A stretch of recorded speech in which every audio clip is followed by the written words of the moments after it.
Hello, my name's Greg Madison, and welcome to this episode of The Living Process. It's Christmas Eve, and my special guest this time is Jonathan Foust. Jonathan is very well known within Buddhist communities and also in yoga. He is trained in a whole list of different somatic practices, including focusing. We talk quite a bit about how Jonathan combines his understanding as well as practice of focusing with some of these other traditions. He describes his own personal journey, which is very interesting, and he's dedicated his life to these various practices, and it really shows in the way that he interacts and the responses he gives to some of my questions. We talk a little bit about what the body is and about energy flow through the body. We also end by talking a little bit about um, how to bring some of these practices or an attitude of compassion to the sort of uncertainties in the world today, and how not to just jump into the divisions that we see in a lot of societies. I really enjoyed the conversation. He's a delightful man to converse with. And yeah, I hope you really enjoy this episode with Jonathan Foust.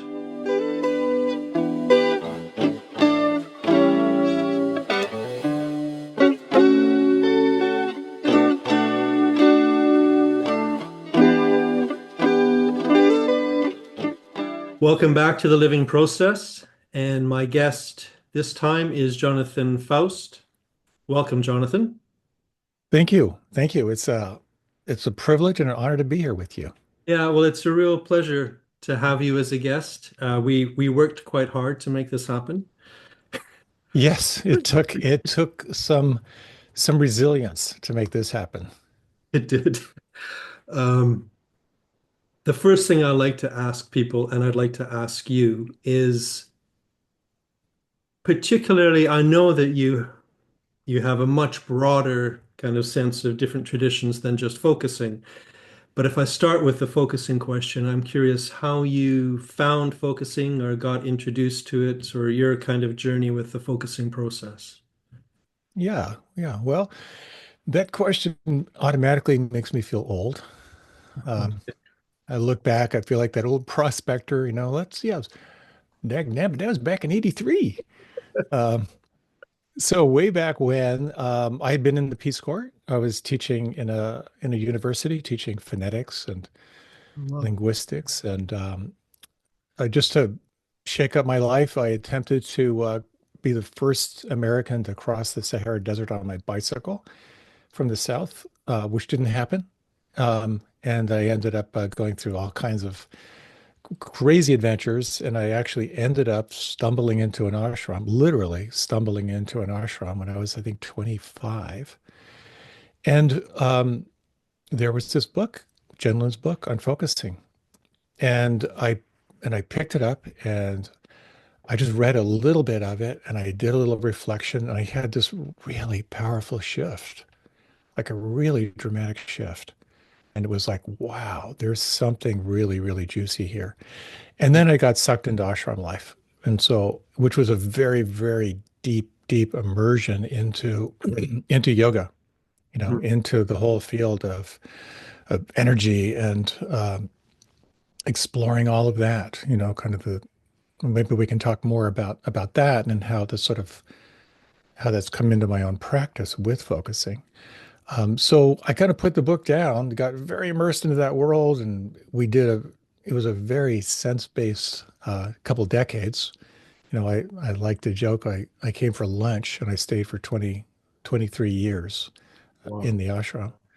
And then when my time was done and we went through all kinds of changes as a community, we had to re revisualize ourselves after we had a kind of a meltdown with our guru, our teacher, and for a couple of years I was president, and then I was done. And then I moved down to Washington, D.C., fell in love with my wife, and I remembered, oh, focusing. I want to get back to that. Mhm. So I did my training with Robert Lee in domain focusing, which is fantastic. And at that time, I was very deeply immersed in Buddhist psychology and sort of teaching through that lens and the just the synergy of my training, the whole felt sense of my own learning and offering it out into the world has just been fantastic. So from there, I've done a year-long training. I've done 10 times where we do a whole year of deep immersion into the practice in the context of meditation and Buddhist psychology. So that was a long response to a very, very simple question.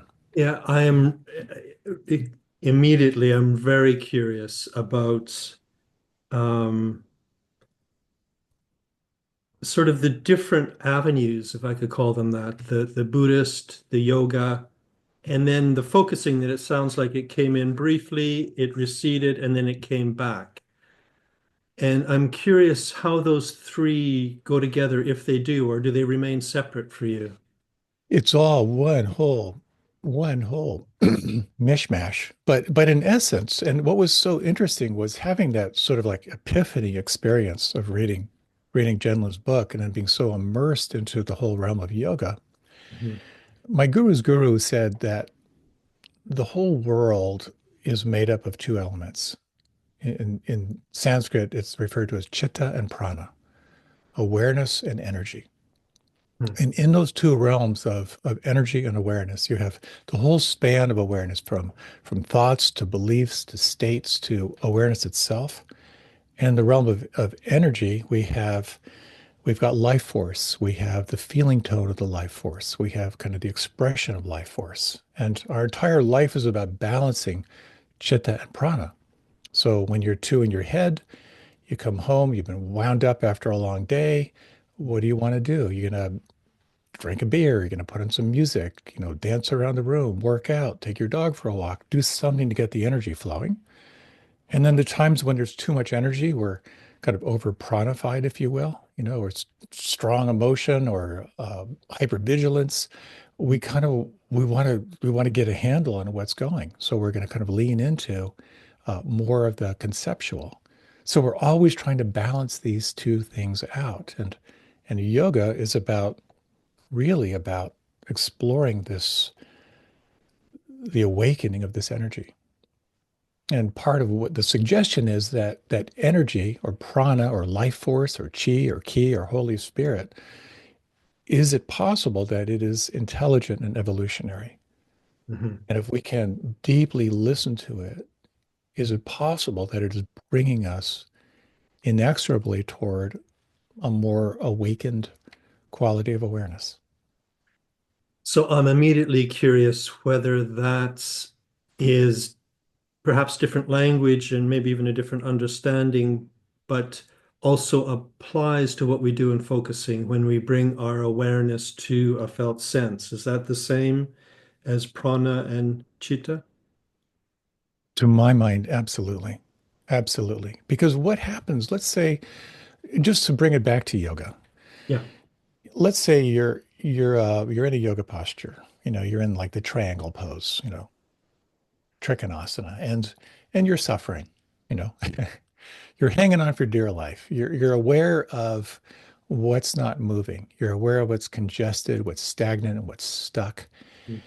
And you breathe into it and you relax into it. You feel into it. You get more familiar with it. And then what happens is that stagnant, congested, stuck energy will begin to move. It'll begin to shift. And then you feel the rush, the endorphin rush of that release of tension. Mhm. And then what happens is, again, if energy is intelligent and evolutionary, it'll go to the next place where it's blocked because it's designed to move into a sense of free flow, if you will. So Mhm. it's the same thing in my simplified view. Yeah, I mean that's really interesting to me. As I listened to you, I was thinking it sounds very similar, different kind of conceptualization of what's happening, perhaps, but very similar. And then I thought, are we talking about the same body? Because when you're talking about the yoga body, it sounds like in some way, I think you're talking about more than this, but in some way you're talking about the physiological body. and tension, muscle tension, but that signifies more than just muscle tension. Is that right? Yoga describes it as the prana body. Okay. It's the energy body. Okay. Yeah. So it's a subtle body in many Okay. So ways. it's that's similar to focusing then, the felt Hmm. sense. Yeah. Absolutely. Yeah. Absolutely. Yeah. And how I view it is we have this level of pure prana, of life force, which is kind of undifferentiated. It's neither good nor bad. And then, and in here, it kind of brings in sort of like the Buddhist perspective is that experience of energy is immediately experienced in one of three categories of pleasant, unpleasant, or neutral. In the Buddhist angle, it's referred to as Vedana. It's the feeling tone. And then, without being aware, usually we react to the feeling tone, and then that will kick off. It kicks off the associations, memories, thoughts, all the reactive patterns, usually wanting to move away from unpleasant, Mhm. increase pleasure, and get bored with the neutral. Yeah. So this is jumping way ahead, but I have to ask it now. Because that sounds like a very full understanding and practice. And I'm wondering what would have made you interested in kind of coming back to focusing? A couple things. Okay. Um, this goes back to my own history, kind of back to the whole, living in spiritual community and this whole kind of immersed in the energetic world. I became fascinated with what does it mean to heal? So I got trained in lots of hands-on modalities, of working with energy, um, Trager work, structural acupressure, Cranio-Sacral, and I was just fascinated by how subtly can we detect what's not flowing, bring attention to it, and then sort of track that energetic release and where it goes next. It's endlessly fascinating to me. Um, so years later, when I kind of left the whole community and I moved down to the DC area, I thought, like, how do I work with people? And part of it is, um, the hands-on work is really fun. It's also highly licensed and all that kind of stuff. I thought, well, I work a lot with people through mindfulness and through meditation. Well, here's focusing, which is perhaps even the most subtle form of this kind of work. As you contrast it to sort of like the gross manipulation of tissue, as opposed to how do we bring attention to what's stagnant, what's stuck? Mhm. How do we work that? And of course, that opens up this endlessly fascinating world of the power of inquiry around working with what's not fully alive. Yeah. Yeah. Or what's somehow asking for the next step in life or something. Exactly. Exactly. Yeah. It's like where's the stress, where's the suffering? Or if we think of the two wings of mindfulness, one wing is the wing of wisdom. What is actually presenting right now? What is this? Can I name it? Mhm. And then loving awareness. How does this want me to be with it? Which are the two elemental questions in focusing? Yeah. That's one of the things I was wondering when you were describing the yoga practice, whether there is that kind of gentle, kind, loving sort of awareness to the stuck places. Is that a part of the practice? What's so interesting is in the span of yoga, you've got like in any tradition, and this includes both yoga and in meditation. When I first heard this, an author by the name of Jason Siff, he wrote a book called Unlearning Meditation. When I first heard this, I thought that's crazy. And I thought about it, I thought, no, it's true. He said, whatever tradition you get trained in, you can find another tradition that will give you exactly the opposite instructions.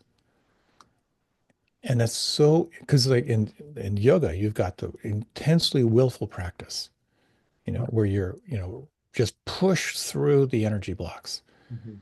And then you have traditions that are all around surrender, and listening and softening and flow. And my training was more in kind of in the flow realm of Kripalu Yoga. But the same thing with meditation. You can do like the sittings of strong determination where you're developing that intense focus. Mhm. And then there are the traditions of just just trust the unfolding of Mhm. what's there. You know, It reminds me of psychotherapy because it certainly has all of that spectrum as well. But then it makes me think of focusing. In the focusing world, I wonder if in some ways we also have that spectrum, kind of from boot camp focusing to, very gentle focusing. absolutely. But I think, and again, this is just my perspective, is what we're really helping people to do is to find their own authority. One of the most powerful inquiries I can offer someone in focusing when we're in touch with the felt sense, we have a sense of what it is. We can sense the tendrils of it. We can sense how old it is to ask, is there a sense of how this wants you to be with it right now? Yeah. And I love that question because when you pose that question and you wait, Mhm. the most amazing things arise out of that, which is really coming from the individual's own place of authority, if Yeah. that makes sense. Yeah, no, that makes perfect sense to me. Um, yeah, that in the focusing practice, there is a tradition, but it's a tradition that some maybe has a slightly different role than some other traditions, in that it's not a tradition that can offer any sort of external authority about how to practice. It's only a tradition that points you to your own authority to discover what practice is right for you. Exactly. Exactly. It points to what I think of as the pathless path. Yeah. And in the pathless path, we really only have two questions. What's happening right now? How does it want me to be with it? Like, Yeah. what's the most important thing as I'm with this right now? Mhm. I'm not sure there's anything else in any given moment if we really segment out our experience. Yeah. Yeah. Yeah. I mean, that definitely resonates for me. And I think probably in the focusing world, there's that tendency towards a kind of resistance to authority and perhaps a slight kind of anarchy that is not in any way chaotic. Yeah. Yeah. And that's what I love about, of course, about Gendlin and what I love about the old timers Hmm. is, I think I've mentioned this to you in an email, is like there's a sense of anarchy that I love because it really is around individual awakening. Yeah. There's no cookie cutter approach here at all. Yeah. Exactly. So I'm wondering from your perspective, because you've had so much experience in these other traditions, um, what, in your view, could they potentially offer to someone that has a focusing practice? Well, I think when we kind of look at let's just say we look through the kind of the Buddhist lens, Yeah. and we look through the two wings of wisdom and compassion. Wisdom being recognizing what's true, not your preference, not your embellishment, but what's true, and then really exploring how to hold it. How does this want me to be with it? The one model, which you may be familiar with, is the model is called the RAIN model, RAIN, Mhm. which is a really wonderful synergy with focusing. Yeah. This was created by Michelle McDonald originally, and my wife, Tara Brach, kind of reworked it. She has a book out on this. And the RAIN model is very powerful. The R is to recognize or realize what's presenting. The A is to ask yourself, can I allow it? Can I accept it? The I is to investigate. And then there's sort of two versions of RAIN. The N initially was around not identifying, Mhm. and then Tara kind of reworked it into actually nurture, which is like calling on loving presence. And kind of ties also into domain focusing, which I studied with Robert Lee. But I find like the questions, the inquiries that arise, to recognize like what is this? Yeah. You know, like that just that sense of like what is this? Yeah. And then can you be with it? And here always I just encourage people like that's a deeply somatic inquiry. Hmm. Can Yeah. you be with it? Is it okay? Listen for the somatic response because it may not be the Yeah. right, the right, there may not be the right time. You know, there are these qualities in sort of like through the Buddhist lens of the factors of awakening. There's certain factors of awakening that are kind of required to be present. You have to have access to non-judging awareness. You have to have a quality of concentration to actually stay present. Hmm. You have a quality of curiosity to kind of want to know more. You Hmm. have to have a quality of what's called rapture, which is it's sort of like the joy of discovery. Yeah. You have to have a quality of steadiness. You have to got to have firepower. You need energy. And so that question of can I be with it? And it's a very, very simple question, but to really recognize that you may not have the firepower. Yeah. Just may not have the physical energy to be with it. You may not have access to mindfulness. So to if you get that somatic response, I can't be with it right now. It's too much. It's that whole idea of letting it know you see it, Yeah. letting it know your intention is to be with it another time when the conditions are different. Your intention is to be present with it. And it's such a powerful step that I think gets overlooked by a lot of people. We have this sense of, I just need to muscle through this. And I'm not sure that's so skillful. Yeah. No, I totally agree. Can I be with this in such a way that I don't violate at all? Yeah. Yeah. And I love the analogy of, the felt sense is the wild animal at the edge of the woods. You can't seduce it in, you can't chase it, but you can let it know you see it. And that's such a delicate relationship. So that's the A. And then the I, of course, is to investigate. And I think we have a tendency, particularly in the West, to like have it be an intellectual investigation when the investigation here is deeply, deeply somatic.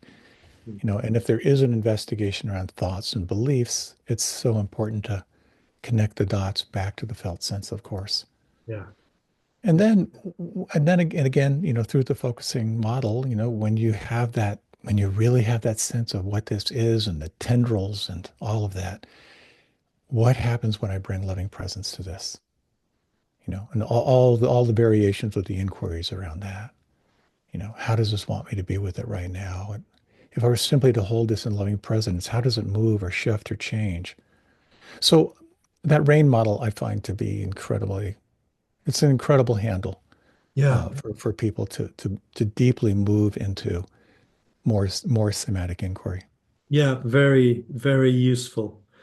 Um, I agree with everything you've said. And a question that arises for me, which is a question to myself as much as to you or anyone else, is just why do you think it is that the body needs these particular qualities? Why is it not possible to coax or coerce or push the body or the felt sense forward? Why is it these particular kind of non-invasive yet caring, curiosity, welcoming? Why those qualities? Why is that what life responds to?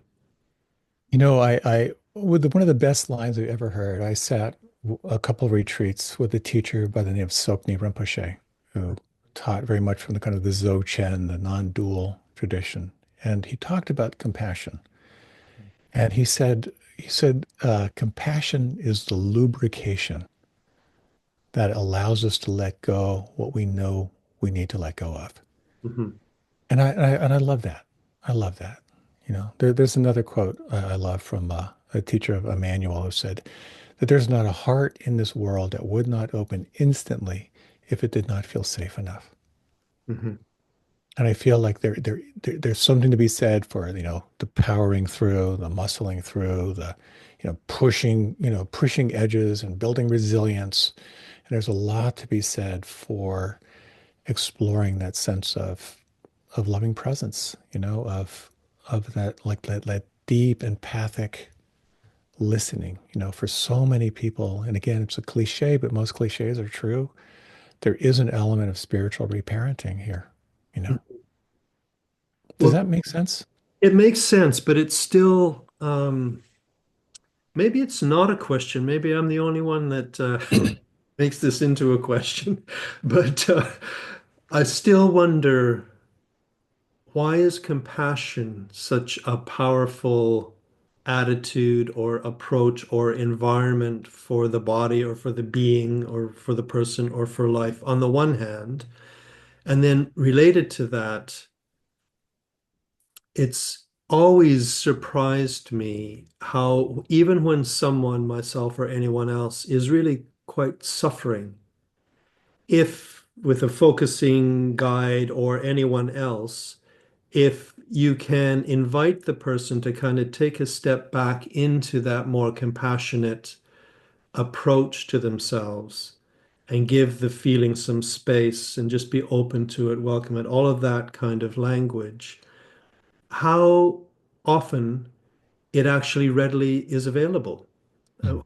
like, how is it that it's almost as though we kind of make ourselves small and blind ourselves to this limitless compassion that is always there to open up to. I mean, how do you understand that? It's a really powerful question, but I think my question for you is what works for you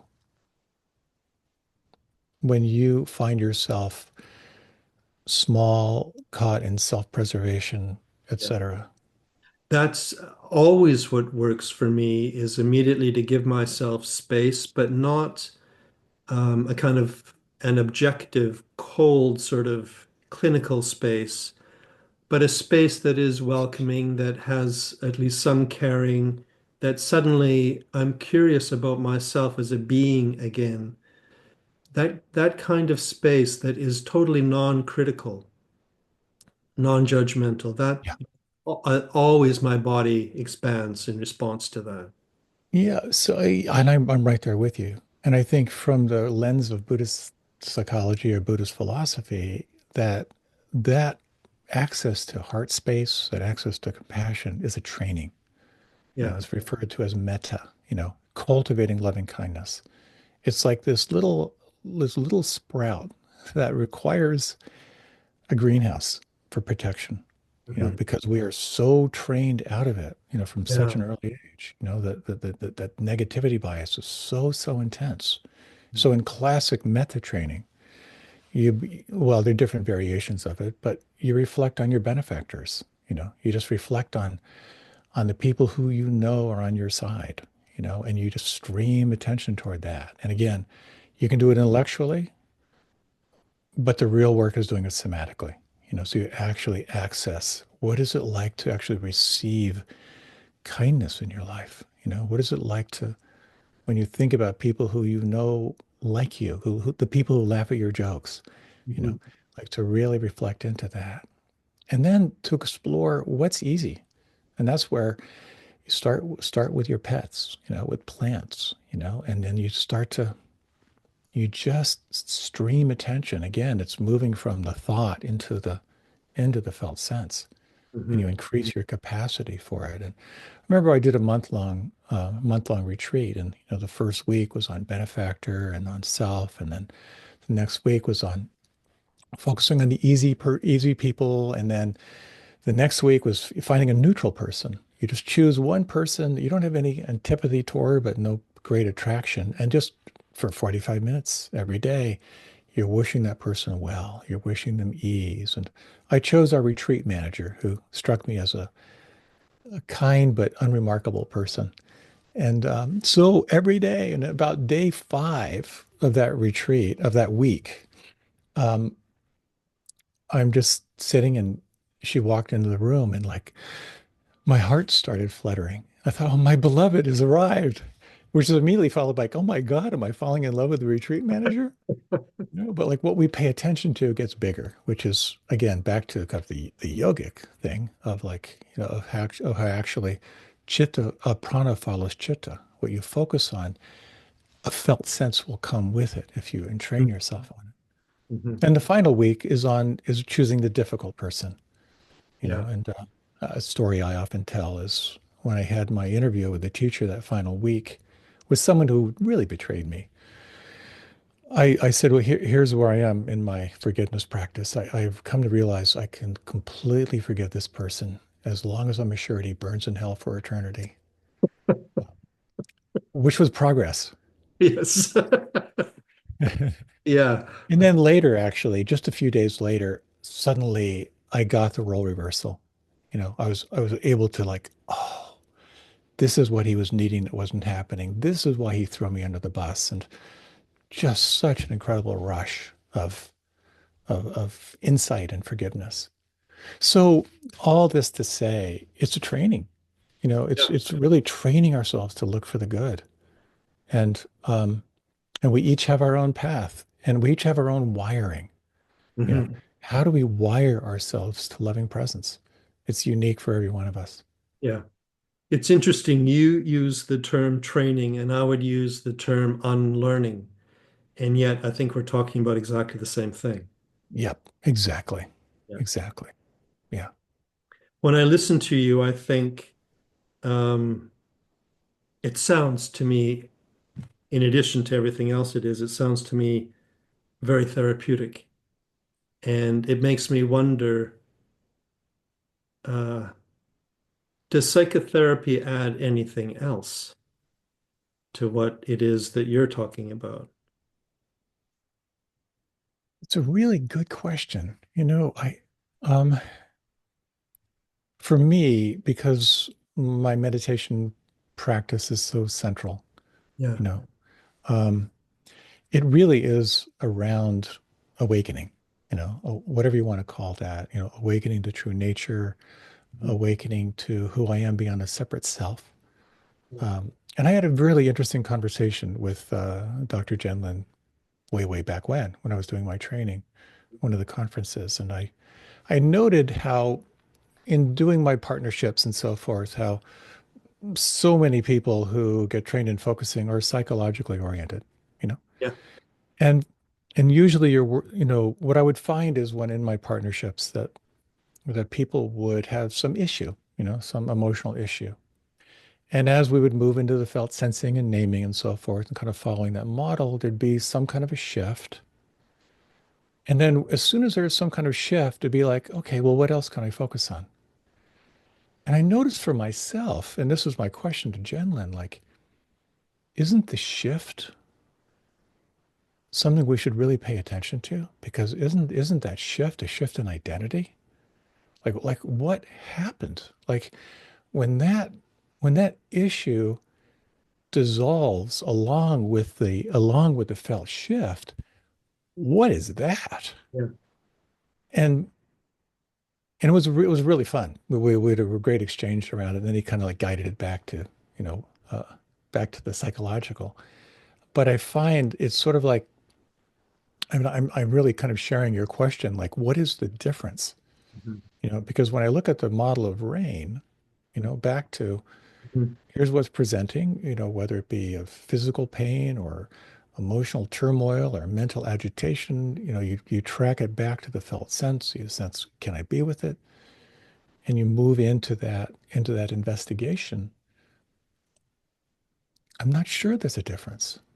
Yeah. I'm at that point as well. I keep asking myself, really, what is the difference? What is it, especially if you're a focusing oriented therapist of some kind? Um, what are we offering? I guess calling myself one of them. What are we offering that really is substantially different or in any way more than what you're describing? And I'm not sure. I'm not sure if, apart from a regular meeting and the relationship that grows from that, but otherwise, I'm not too sure. But I want to go back to what you just said. That's more interesting to me. Is I could imagine Gendlin liking the question. Um, and I think what you're saying, this is, I want to say it back to you to see if I've got it, is I think what you're saying is that you have noticed, at least at that time, and I would agree if this is what you're saying, that in the partnerships, the person that's focusing is almost looking for what is the psychological trouble that I'm dealing with in my life at the moment, and finding a way to be with that, potentially getting some kind of shift in their understanding, and then immediately looking for, okay, what else is here? Or, okay, so what's it like now? And kind of following the path of the trouble. And I think what you're suggesting is, hold on a second, something quite profound just happened there. Yeah. Stay longer with that shift, and who are you now? And welcome just that shift and stay with that before you start looking for any more trouble. Yes, it's around can we sustain attention on that sort of like dissolution of the small self Yes. and open to the sense of what's left, the awareness itself. In Yeah. the model of rain, my wife talks about after the rain, which is just after you've done the inquiry, Mhm. slow down, check out that space, you know. Yeah.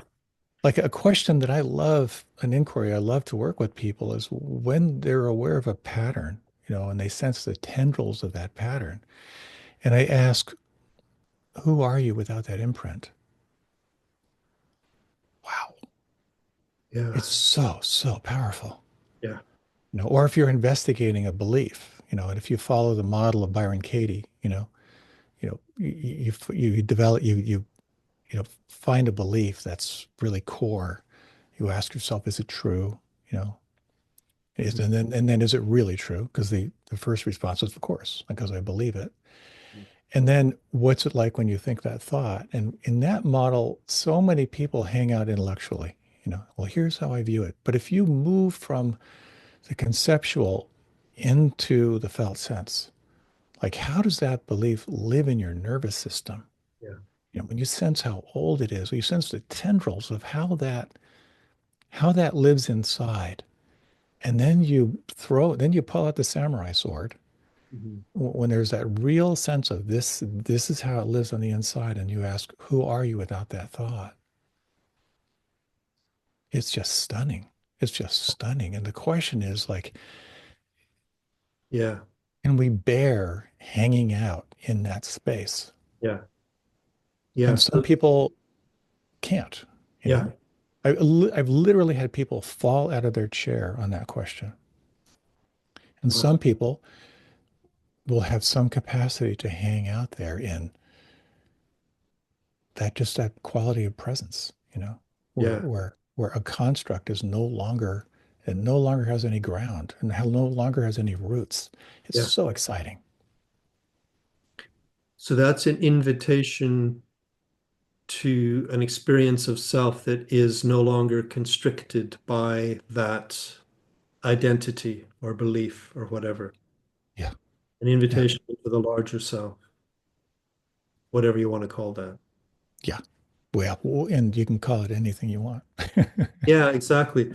I really like that, and I think in the focusing world, what you've said about it is exactly how I would also see it, that we don't often enough have a practice of, I think, two things. One, staying with the body that actually isn't in a state of trouble and allowing it to expand. And then it becomes, I think, a little bit closer to the spiritual practices you're describing. And the other opportunity maybe to do that is to stay with a felt sense that's positive, something that feels good, and to invite more and more of it. Exactly. Exactly. Yes. To get more familiar with kind of this unbound quality of consciousness. Yeah, You know, exactly. Yeah. and so and I think there's some beautiful tools that at least have occurred to me in my own practice of like helping people access their own sense of wisdom. Quite often, at the end of like a process to ask, what advice do you have to give yourself? Mhm. Which is just a very simple way of kind of tuning in to wisdom, if you will. Mhm. Or,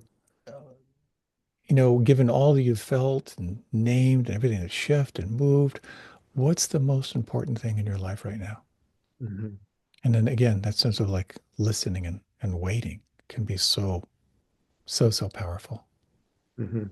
But I think a lot of it is, again, when we put it back in the context of spiritual practice, if you will, I'm just reminded how in the Dzogchen tradition, which is kind of the non-dual tradition, there's a sutra which is considered like the flower. Like if you distill it all down in the Dzog tradition, it all comes down to these lines: utterly awake, sense doors wide open,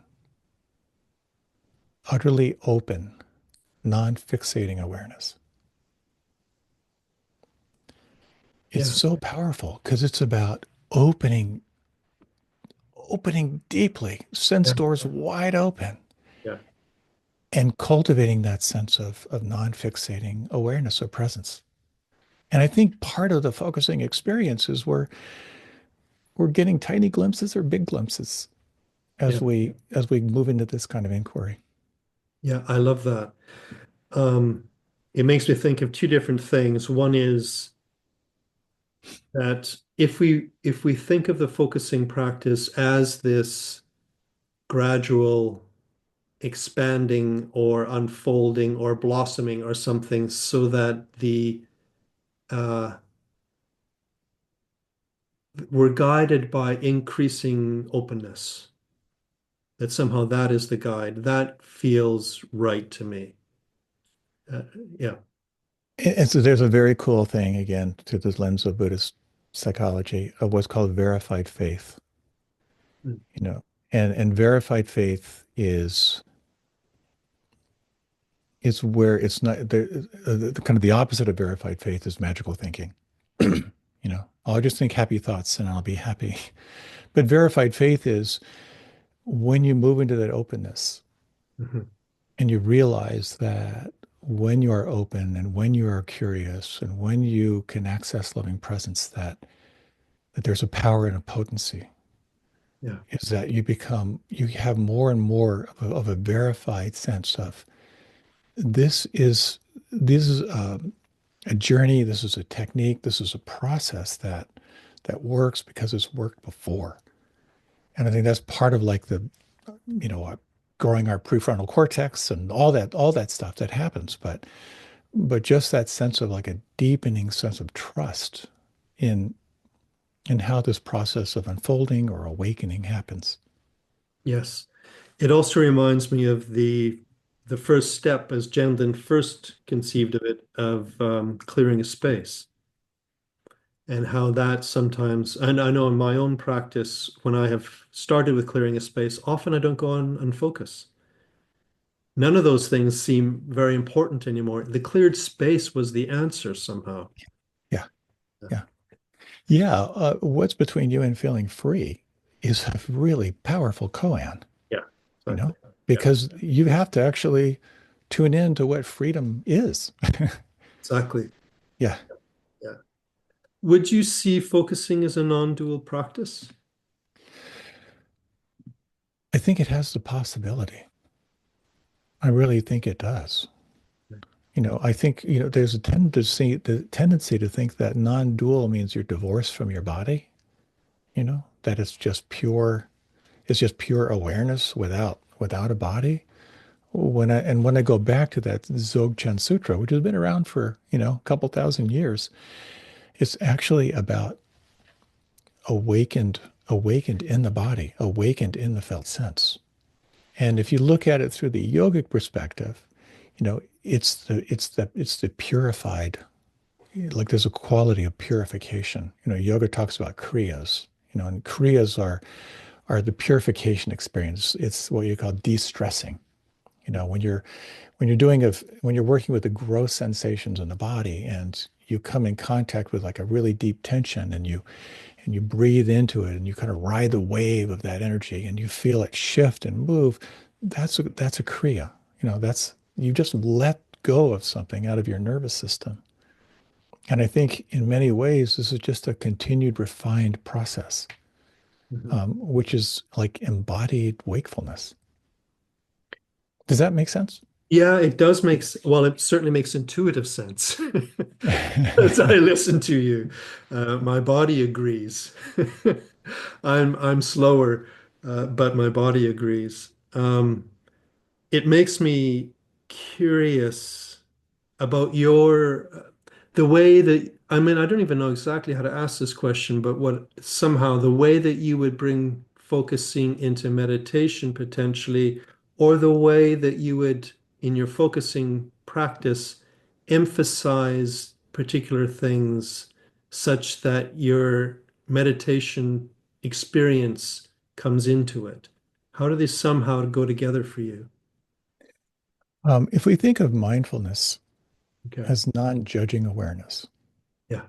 that's the definition that works for me, you know, non-judging awareness. And my back to the ashram days, my guru's guru said before he went back to India at the end of his life to die, he was asked, "What's the highest quality of a spiritual seeker?"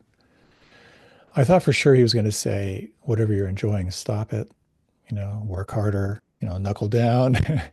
But he said the highest quality of a seeker is self-observation without judgment, Uh-huh. which is, wow, we should try that on. It's really, really quite potent. Yes.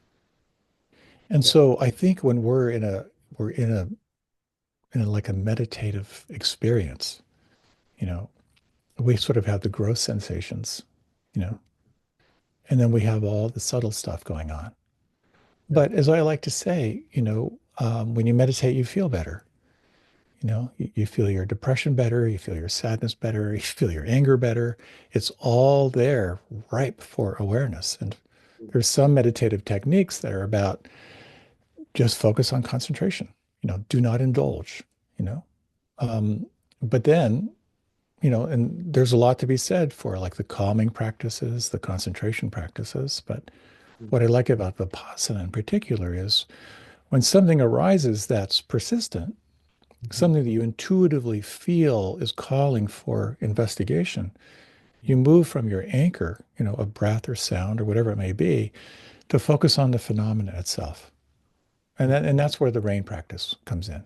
Yeah. Okay, let me get familiar with this. You may be familiar with the old story of the yogini in her cave, and she's just meditating, and these three demons come into her cave, and they're whirling around and making all this noise. And very calmly, she gets up, she starts building a little fire, and she's so non-reactive. The demons, they get really annoyed, so they crank it up. Horrible sounds and images, and again, it's so non-reactive. She puts a tea kettle on the fire, and this enrages them. So they throw everything they got at her. And she sets out these teacups. And finally they say, "What gives? What were your three deepest wounds, your three worst nightmares? And here you are building this fire and putting out these teacups. And what's going on?" And she says, "Well, you've been here before and you'll be here again. So in the meantime, what kind of tea would you like?" That's the practice.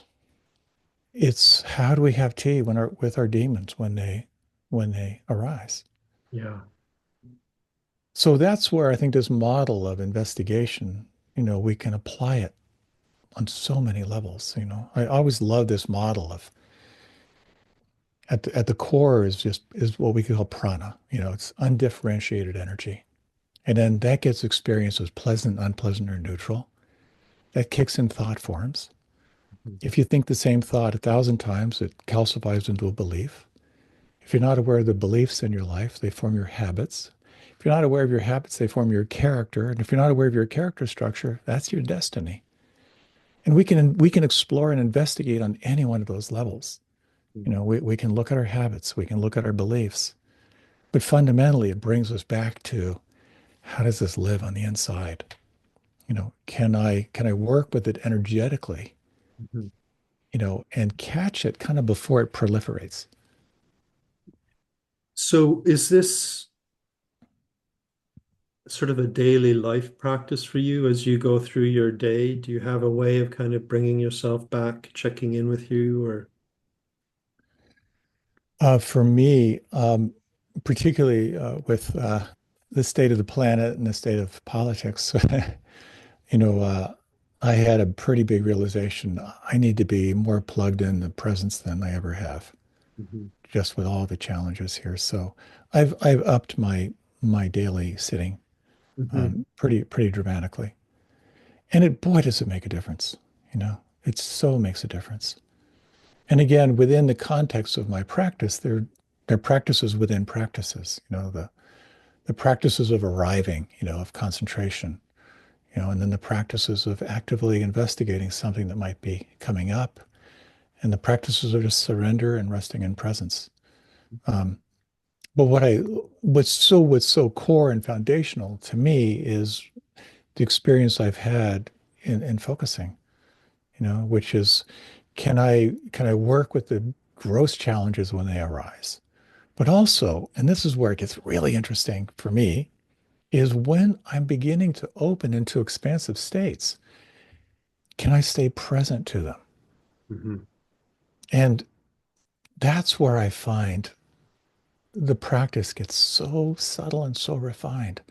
Like there's a question I ask myself sometimes, depending on my state. Toward the end, I like to ask myself, who am I in the absence of desire? And that question kind of like really kind of sets the stage for sensing just pure presence. What helps me sustain that awareness is opening to the felt sense.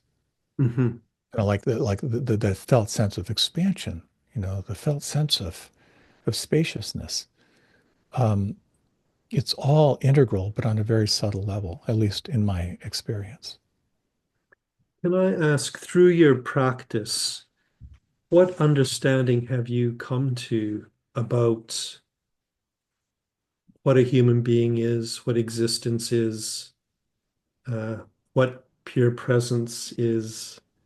Have you found any way of understanding that really rings true when you're really open in the way you've been describing?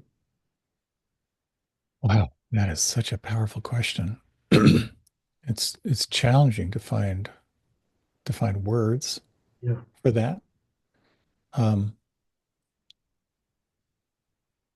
I do think, again, this is a stumbling quality of approach here is um, it's kind of back to that inquiry of who am I in the absence of desire?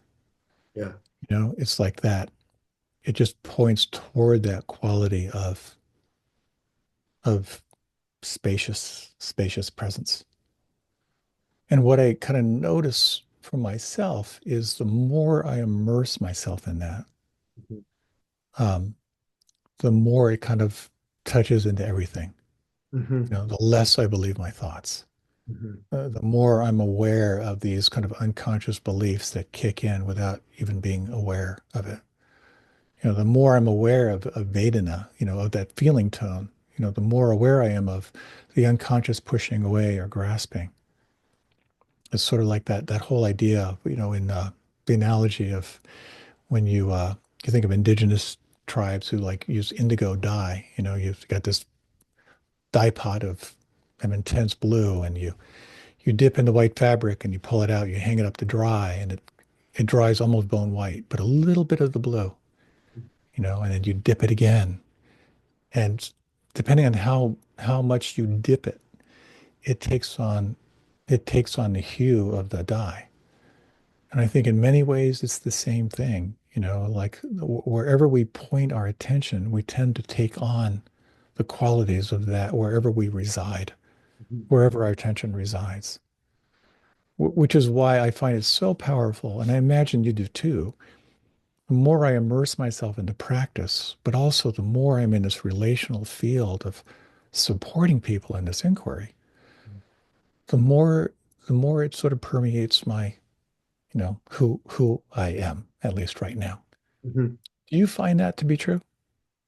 Yeah, I do. But I think for me, it's moments on my own either when I am purposely investigating with that question, once I'm in touch with the more expansive body, that question of either, well, every time I have to find the right way of phrasing it, but something like, what is this? Or what am I? And then noticing that even asking the question somehow is too small for the inquiry. Mm. Um, the only other time is usually when I'm on my own. I actually find it more difficult when I'm with other people, unless we're in a focusing practice or meditative kind of shared space. But like in conversation or something with other people, I can find it difficult to keep the openness in myself.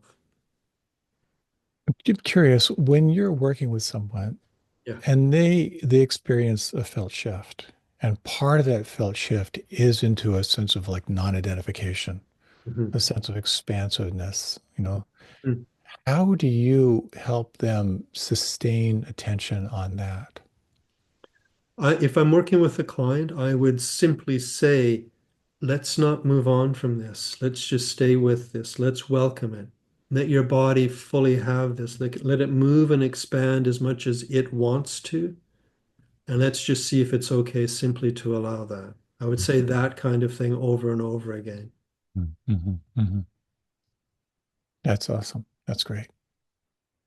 You know, whenever I lead a meditation, you know, I will always point toward resting in presence. Hmm. So, so many of us, we need we need the practice of gathering and arriving. You know, we need the practice of conscious relaxation. We need the practice of being the witness of what's changing. But all roads ultimately point toward resting in presence. And I think it's kind of the same in a focusing session, Yeah. you know, is that when there are those moments where there just is that sense of presence that emerges, where the small self gets more permeable or drops away, um, to get familiar with that is just so juicy. Yeah, I agree.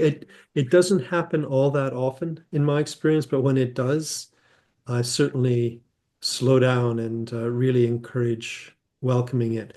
But how about when you're in a conversation with other people, not necessarily a difficult conversation where, you violently disagree about something, but just ordinary conversation. Do you have a way, because of all the practice that you've done, do you have a way of kind of gently bringing yourself back to that state of presence so you don't get too pulled into a conversation, for example, or a particular discussion? Wow, that's such a great question. You know, I think um, when we look through the Buddhist lens, one of the things the Buddha allegedly said, I mean, who knows what he said? Nothing was written down for a couple hundred years, but one of the things pretty emphatic about, he said, nothing is to be clung to as I or mine.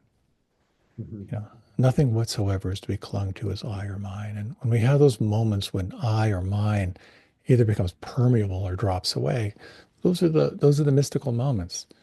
Mhm. And so I kind of look for, again, in very imperfect ways that I can allow myself to become more permeable. And Yes. one of the questions I often will ask is I kind of tune myself to the unmet need if I'm in conversation to ask myself, what is this person needing right now? Hmm. And that's a really powerful way of sort of like opening up the field a little bit Yeah. more. Yeah.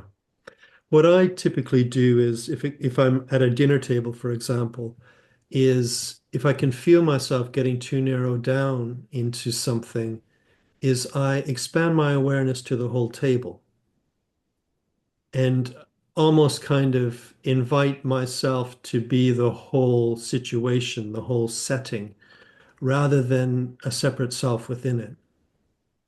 And even though I can't completely accomplish that, it does enough to broaden my experience again. And I can imagine or hallucinate that when you're teaching, let's say a group, that's what you're doing. Yes. Is you are opening to the collective, Yes. which Yeah. opens up more possibility and creativity and allowing you to bring presence to the group. Yes, I do. I invite my body to be the room rather than myself. Mhm. It's helpful for me. Yeah, yeah, that's juicy. That's one of my favorite words. So I'm just aware of the time. I want to ask, what are you kind of most passionate about at this point in your life, or what are you developing, or yeah, anything else that you would like to add so people know about it? Well, I have a weekly talk that I do, and my my I like to think of what I offer is what is pragmatic dharma. It's like, how do we apply these ancient teachings to the phone call you're dreading next week? Yeah, wonderful. That's a passion of mine. But another project I'm working on um, is something I've been fascinated with just through my own life experience, and the working title is Transforming Your Relationship to Pain, kind of Mm, a chronic pain companion. And it's about 10 or 12 attentional strategies for working with physical pain. And that's just fascinating. yeah, Just really yeah. there's so many options when it comes to the experience of pain that we forget because we get so locked into fear and self-preservation. So it's basically offering kind of like warm guidance in your ear to explore some different ways of working with it. And of course, emotional pain is physical pain. It can be applied, across the board. Mm, But the yeah, primary thing is how do you work it when it feels like it's too much? yeah. That sounds incredibly useful. Um, and that, where could people find your thinking about that? Well, I've got a website and YouTube channel, just my name, Okay. and product will probably I'm hoping will be out in the next couple months. Okay, perfect. Yeah. Yeah, I'll put your website so people can find you. Um, I have one more question, which I'm happy to make up an answer. okay, terrific. I'm thinking, especially when I speak to people that live in America, uh, and I mean not only America, because the whole world is suffering in kind of new ways, it feels like, although probably not very new. Um, but in America, where you've recently had this election that again seemed to really kind of divide the nation, um,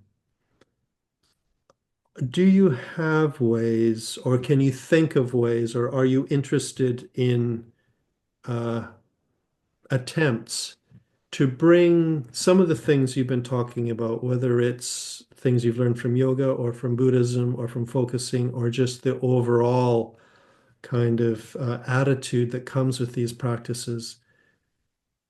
Are there ways of bringing that to the nation somehow, to the society, to groups, to the community that you think could be helpful at this point? Mhm. It's such a rich and deep question. And I think it's interesting to watch kind of the reactivity in this culture. Because right now, so many people are burned out. Yeah. There's such a sense of hopelessness and such a sense of feeling disempowered, such a sense of despair. And a lot of people are just saying, we just have to wait and see, um, which is very challenging. And I experienced a lot of that myself, you Mhm. know. But I know for myself, and part of mine is like, again, back to those two questions of what's happening and how does this want me to be with it? For me, it's around, I need to be plugged in, you know. Mhm. Uh, I want my cup to be overflowing because I know that when I respond out of anger, I have a certain degree of effectiveness in the world. Hmm. If I can respond with compassion, it's a different degree of effectiveness in the world, you know? And I think part of it, kind of back to the old sickness, old age, and death, is really looking at, we each need to look closely at our suffering and how to respond to it. And I really do feel like we are in a big unknown in our culture right now. Hmm. I don't know how things will coalesce. Um, as someone said, just from a political point of view, the question is, with the new administration, will they provide customer satisfaction? Um, and if they don't, Hmm. then something's going to shift again. And so I'm not being really articulate here, um, but I think I really do feel there is a sense of uh, how do we be with it, and no one really knows right now. Yeah. Yeah. What I'm getting from what you're saying, partially at least, is as a citizen to take it as your responsibility to some extent to be adding more awareness rather than simply more content. Yeah, yeah. And as someone pointed out, you know, to be curious, Yeah. you know, to be curious. Yeah. What can I learn? You Hmm. know, the world is run by unmet needs. What are the unmet needs? Hmm. And how do we attune to that? Hmm. Very, very deep and interesting times, you know. Yeah. Yeah. And yeah, it makes me subtly excited when you say it that way. Well, when people ask me how's your business, my classic response is I said, well, I'm in the suffering industry. Business is booming, you know. Yeah.